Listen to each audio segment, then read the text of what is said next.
let us understand the operations that could be performed on real numbers and their properties as well as behaviors while deriving the result by performing these operations on the given real numbers. Now, when we say operations, we mean all the basic arithmetic operations, which are addition, subtraction, multiplication, division, and their various combinations. Let's give a general name OP to any of these operations, which could be plus, minus, multiply, or divide. It means whenever we say OP, we mean any one of these four basic arithmetic operations. These operations on real numbers can be put under three different categories. First, rational numbers, where all the operations performed are only among rational numbers. Second, irrational numbers, where all the operations performed are only among irrational numbers. Third, mix of rational and irrational numbers, where all the operations performed are amongst a mix of rational as well as irrational numbers. So, in first case about rational numbers, let's say we have a rational number R1 and another rational number R2, and if we perform an operation named OP, which could be, as mentioned earlier, any one of the four basic operations, namely addition, subtraction, multiplication, and division. Between these two rational numbers, what will be the result and its nature so obtained? Similarly, in the second case about irrational numbers, let's say we have an irrational number I1, another irrational number I2, and if we perform an operation named OP between these two irrational numbers, what will be the result and its nature so obtained? Same way, in the third case, which is a mix of rational and irrational numbers, let's say we have a rational number R1 and an irrational number I1, and if we perform an operation named OP between these two, what will be the result and its nature so obtained? Before getting into the details of this, let us quickly revisit some properties of the real numbers which you must have already learnt in your previous classes and see if we can apply the same on irrational numbers as well. You already know from your previous classes that rational numbers satisfy the commutative, associative, and distributive properties for addition and multiplication. It means in case of commutative property for addition, a plus b is equal to b plus a, and for multiplication, a into b is equal to b into a. In case of associative property for addition, a plus b plus c is equal to a plus b plus c, and for multiplication, a into b into c is equal to a into b into c. In case of distributive property for multiplication over addition, a into b plus c is equal to a into b plus a into c, and for addition over multiplication, a plus b into c is equal to a into c plus b into c.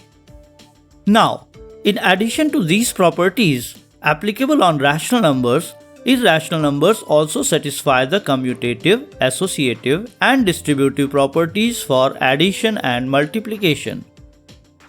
Since rational as well as irrational numbers both satisfy the commutative, associative, and distributive properties for addition and multiplication, we can also say that all the real numbers satisfy the commutative, associative, and distributive properties for addition and multiplication.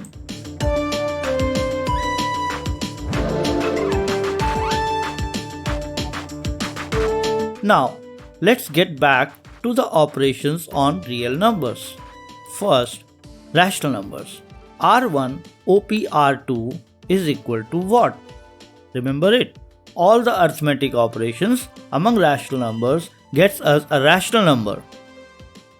So, we can name this resulting rational number as R3. Let's take some examples to check if this rule is true in all the cases. For addition, 0.9, which is a rational number, plus 0.5, which is also a rational number, is equal to 1.4, which can also be written in fraction as 14 by 10. Further simplified to 7 by 5.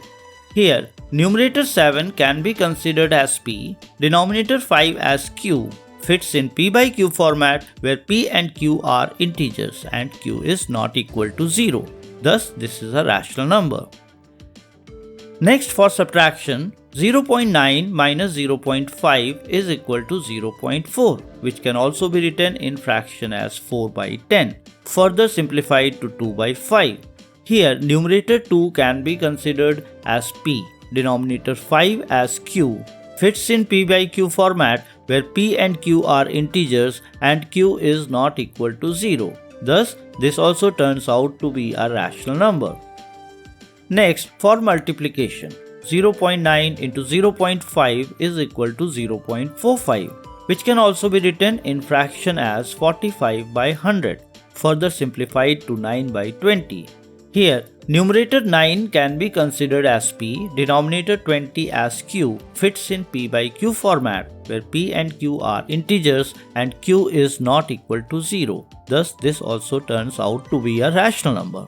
Next, for division, 0.9 by 0.5 is equal to 1.8, which can also be written in fraction as 18 by 10, further simplified to 9 by 5. Here, numerator 9 can be considered as p, denominator 5 as q, fits in p by q format where p and q are integers and q is not equal to 0. Thus, this also turns out to be a rational number. Irrespective of which rational number we pick, all the arithmetic operations performed on rational numbers gives us another rational number as the result of such an operation. Try it yourself by picking up as many rational numbers as you want. Perform these operations and you will see that you always get a rational number in result. Second, irrational numbers. I1, OP, I2 is equal to what? Remember it, all the arithmetic operations among irrational numbers gets us either a rational or an irrational number. Now let us take some examples to check if this rule is true as mentioned. For addition, 5 root 3, which is an irrational number, plus 2 root 3, which is also an irrational number, is equal to 7 root 3, which turns out to be an irrational number too. Even after simplification, it cannot be expressed in the form of p by q, where p, q are integers and q is not equal to 0. Next one, again for addition, root 3, irrational number, plus minus root 3, irrational number, is equal to 0, which is a rational number. Why? We already learned it in previous session. Next, for subtraction, 5 root 3 minus 2 root 3 is equal to 3 root 3, which is an irrational number. Next one again for subtraction, root 3 minus root 3 is equal to 0, which is a rational number. Next, for multiplication, 4 root 5, irrational number, into 2 root 5, also an irrational number, is equal to 4 into 2 into root 5 into root 5 equals 8 into 5 equal to 40, which is clearly a rational number. Next one again for multiplication, 4 root 3, irrational number, into 5 root 2, also an irrational number, is equal to 4 into 5 into root 3 into root 2 is equal to 20 into root 6 equals 20 root 6, which is clearly an irrational number. Now, for division, 3 root 5 irrational number divided by 2 root 5 also irrational is equal to 3 root 5 by 2 root 5, which is equal to 3 by 2. You can easily tell that it is a rational number. Next one again for division, root 10 irrational by root 2 irrational can be written as root 10 upon root 2, is equal to root 10 by 2, which gives us root 5 after simplification. Clearly, root 5 is an irrational number. So, we have seen that the operations on two irrational numbers can give us rational or even an irrational number.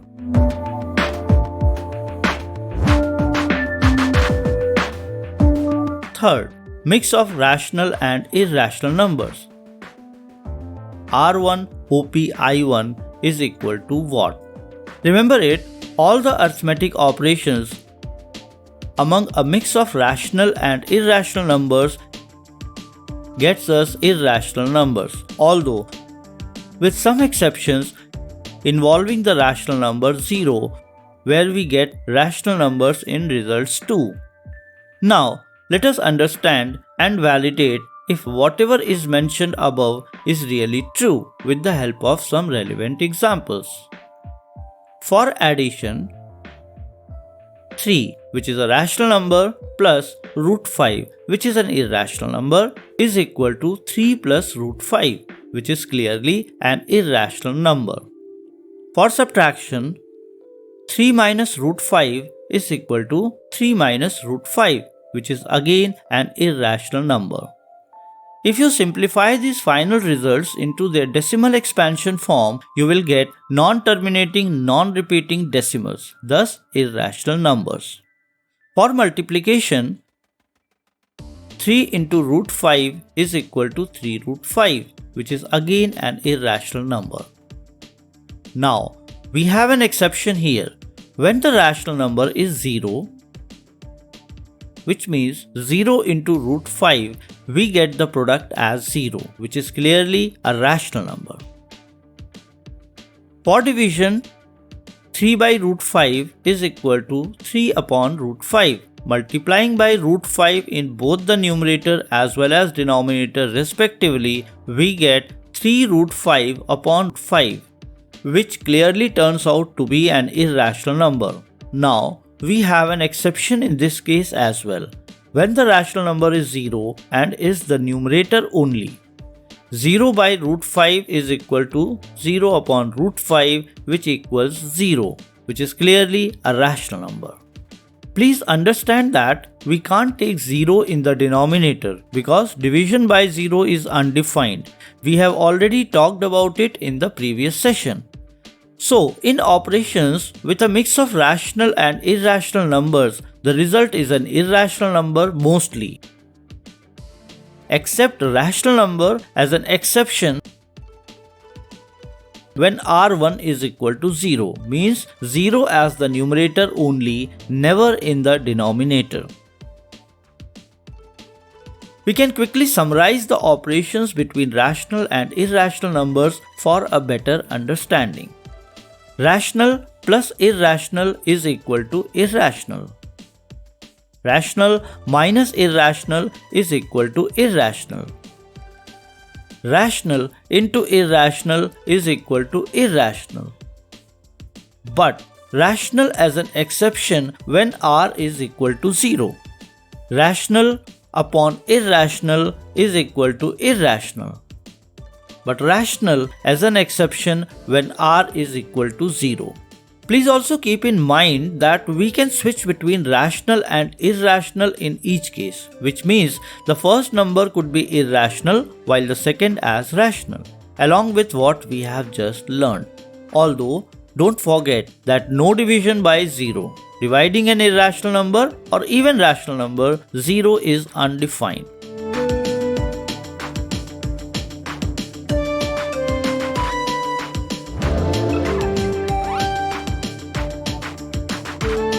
Check whether the given numbers are irrational or not. First, 7 root 5. Second, 7 divided by root 5. Third, root 2 plus 21. Fourth, pi minus 2. Now let's check all these numbers one by one. Before we move ahead, let's jot down some values which we already know. Root 5 is equal to 2.236 and so on. Root 2 is equal to 1.4142 and so on. pi is equal to 3.1415 and so on. Let's start with 7 root 5, which can be written as 7 into root 5 equals 7 into 2.236 and so on, as we have substituted the value of root 5. Now, multiplying this, we get 15.652 and so on, which is clearly an irrational number because it is non-terminating and non-recurring.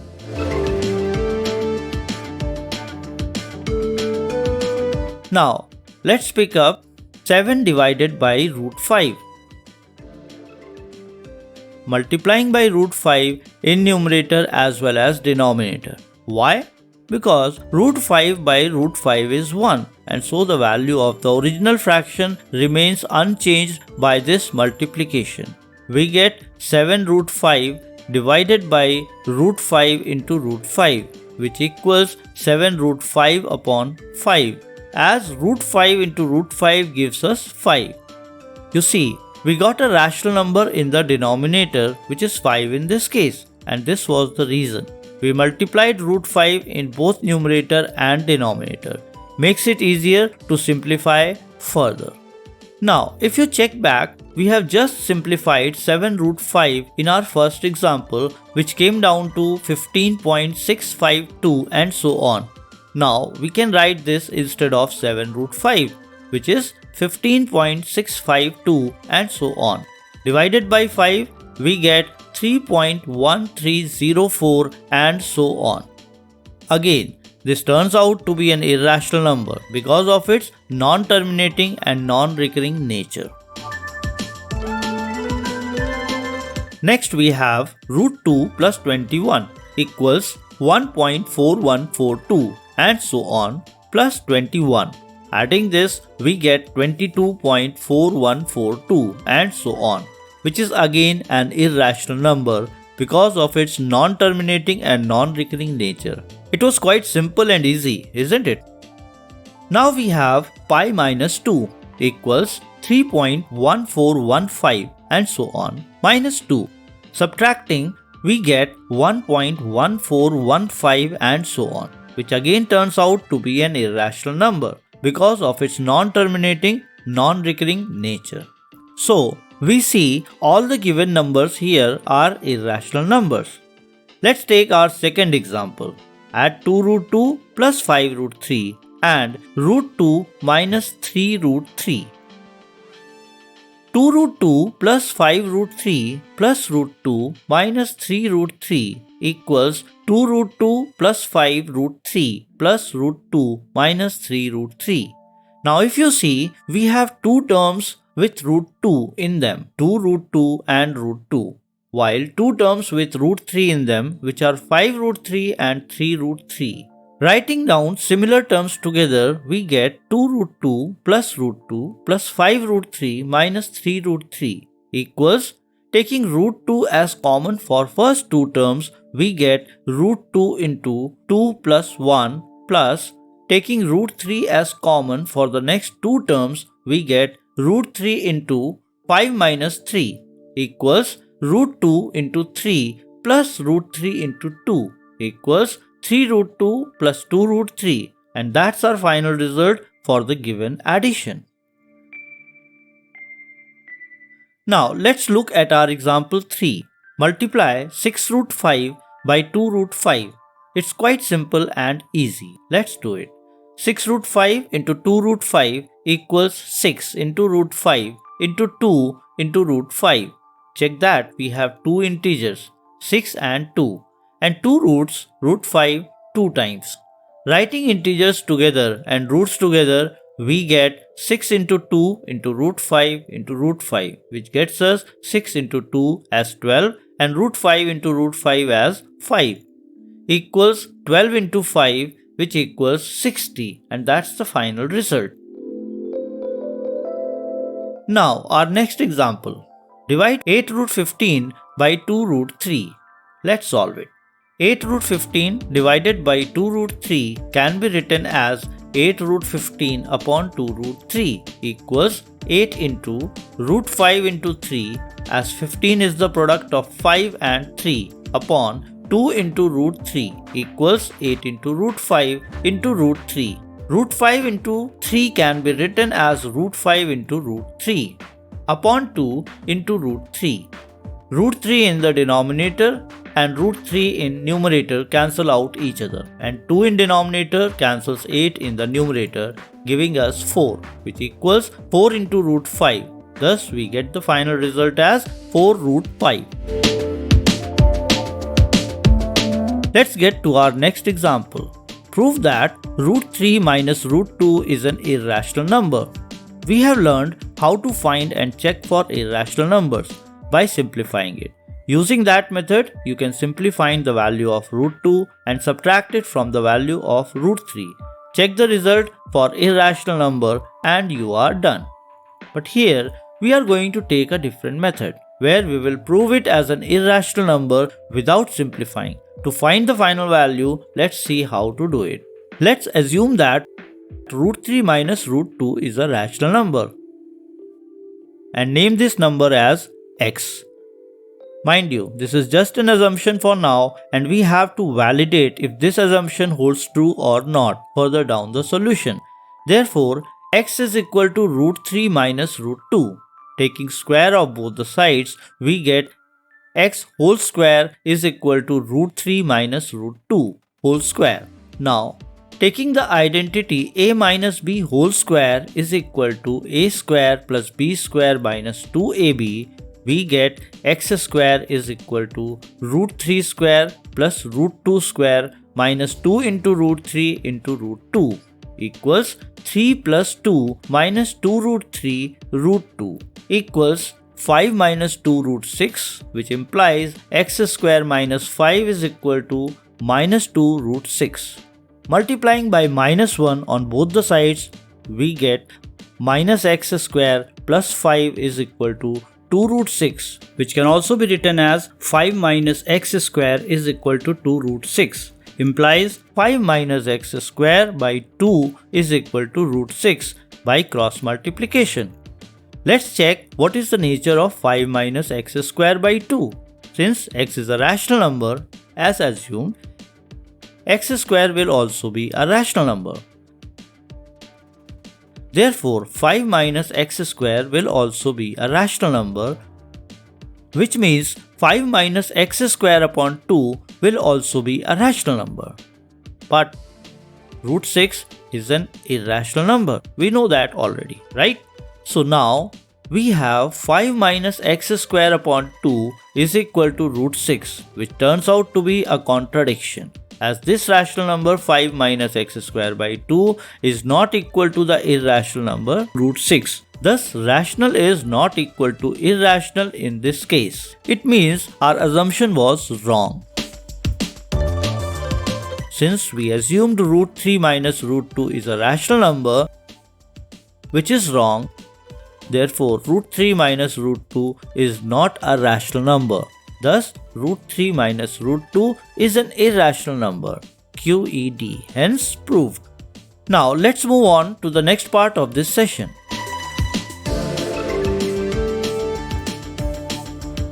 Exponents of real numbers.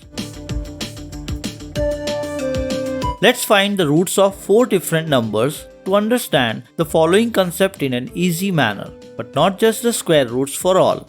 Rather, square root for the first, third root for the second, fourth root for the third, and fifth root for the fourth. Let the first number be 9, second 8, third 81, and fourth 32. Let's find the values for all these. First one, which is the square root of 9, gives us 3, since 3 into 3 is equal to 9. Second, the cube root of 8 is equal to 2, since 2 into 2 into 2 is equal to 8. Third, fourth root of 81 is equal to 3, since 3 into 3 into 3 into 3 is equal to 81. Last but not the least, fifth root of 32, which is equal to 2, since 2 multiplied by 2 5 times gets us 32. We can also write as in first case, 3 square is equal to 9, 2 cube is equal to 8, 3 raised to the power 4 is equal to 81, and 2 raised to the power 5 is equal to 32. Now, Check all these calculations and representations once again. Do you see any pattern in this? Let's generalize whatever is written in red as n, green as a, and yellow as b. Now we see a very clear pattern emerging out from all these four calculations, which is nth root of a is equal to b and b to the power of n is equal to a. Here b to the power n equals b into b into b into b into and so on, which ends with multiplied by b. How many times b is multiplied by b? Simple. There are n factors, so it gets multiplied n times. Where a is greater than 0, n is a positive integer, so b is also greater than 0. Here, the symbol root is known as radical sign. B as the base, n as the exponent or index, and b to the power n as nth power of b. You must have already learned all this for natural numbers in your previous classes. Best part, it all applies and holds true for real numbers too. Thus, with all these elaborations and understanding, we get some fundamental concepts about exponents of real numbers. How do we define it? Let a be a real number, where a is greater than 0 and n be a positive integer. Then, nth root of a is equal to b if b raised to the power n is equal to a and b is greater than 0. Now let's learn some of the identities for roots of real numbers, which will be quite handy and useful for simplifying questions related to root calculations for real numbers. First, root of a into b is equal to root of a into root of b. Next, root of a by b is equal to root of a by root of b. Next, root a plus root b into root a minus root b is equal to a minus b. How we got it? Simple. We use the identity a plus b into a minus b is equal to a square minus b square. Next, a plus root b into a minus root b is equal to a square minus b. We use the same identity to get this as well. Next, root a plus root b into root c plus root d is equal to root ac plus root ad plus root bc plus root bd. We got this identity by simply opening the brackets and multiplying. Next, root a plus root b whole square is equal to a plus b plus 2 root a into root b, since a plus b whole square is equal to a square plus b square plus 2ab. It can also be written as a plus b plus 2 root ab, as from the above mentioned identity 1, root ab is equal to root a into root b. Next, root a minus root b whole square is equal to a plus b minus 2 root a into root b, since a minus b whole square is equal to a square plus b square minus 2ab. It can also be written as a plus b minus 2 root ab, as from the above mentioned identity 1, root ab is equal to root a into root b. Now let us have a look at some of the examples to understand how to simplify the expressions containing roots using these identities. Here, when we say simplify the expressions, we mean that the expression has to be simplified in a way such that it can be written as the sum of a rational and an irrational number only. Simplify the following expressions. First, 5 plus root 7 into 2 plus root 5 is equal to, opening the first bracket, we get 5 into 2 plus root 5 plus root 7 into 2 plus root 5 is equal to, expanding both the brackets respectively, we get 5 into 2 plus 5 into root 5 plus root 7 into 2 plus root 7 into root 5, which is equal to, multiplying the terms wherever possible, we get 10 plus 5 root 5 plus 2 root 7 plus root 7 into 5, since root ab is equal to root a into root b. Further simplifying, we get 10 plus 5 root 5 plus 2 root 7 plus root 35. See how easy it was to simplify.